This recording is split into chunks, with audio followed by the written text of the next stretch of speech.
கலாத்தியர் 6:1.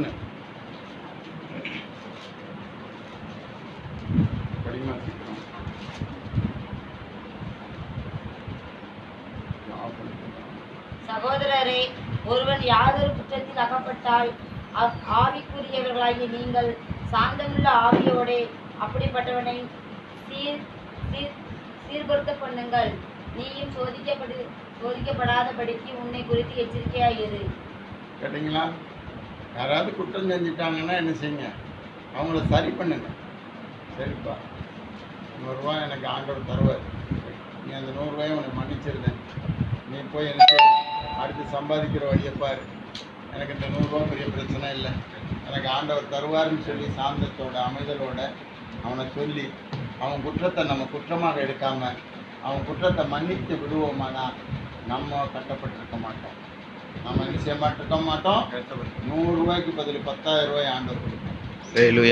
100 ரூபாய்க்கு பதிலாக தேவன் எத்தனை ரூபா கொடுப்பார்? 100 ரூபா கட்டு உனக்கு என்ன இருக்கும்? 100 ரூபா கட்டு உனக்கு 10,000 ரூபாயா இருந்ததுன்னா தேவன் 500 ரூபா கட்ட தேவன் என்ன செய்வார்? உனக்கு 50,000 ரூபாயா கொடுப்பார். உனக்கு என்ன செய்வார்? நீ எதுல கட்டப்பட்டிருக்கிற, நீ எதுல கட்டப்பட்டிருக்கிற அதுல இருந்து தேவன் உன்னை அவிழ்ப்பதற்காக விரும்புகிறார். உன்னை பாவம் கட்டி வச்சிருக்கா, அந்த குற்றம் கட்டி வச்சிருக்கா, பாவம் உன்னை கட்டி வச்சிருக்கா, தேவன் என்ன செய்கிறார்? 3 பேரை கொண்டு விடுதலையாக்குகிறார். யாரெல்லாம்? 3 பேரை கொண்டு விடுதலையாக்கு. 3 பேர் கூடி வருகிறாங்க. யாரு? பிதா வருகிற, அவருடைய அனுப்பப்பட்ட குமாரனாகிய இயேசு வருகிற, அவருடைய பரிசுத்த ஆவியானவர், உன்னை தூய்மையாக நடத்த வேண்டியவர், அவரும் வருகிறார். அவர் வரும்பொழுது என்ன நடக்கிறது? உங்களுக்காக நியாயத்திற்கு கொடுக்கப்படுகிறது.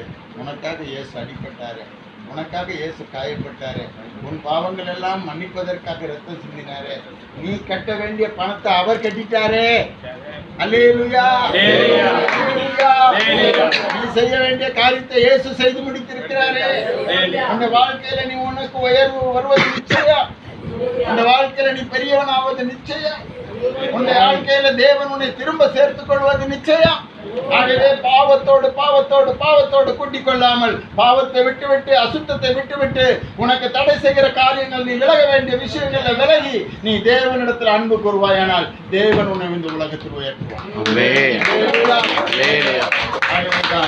2 பேர் ஒருமனப்பட்டார், 3 பேர் கூடி வந்தார். என்ன நடக்கும்? நீங்கள் வேண்டிக் கொள்வது கிடைக்கும். நீங்கள் வேண்டிக் கொள்வது கிடைக்கும். அப்போ 3 பேருக்கு முன்னாலேயும் உண்மையா இருங்க, 2 பேருக்கு முன்னாலேயும் உண்மையா இருங்க. கர்த்தர் உங்களை ஆசீர்வதிப்பார்.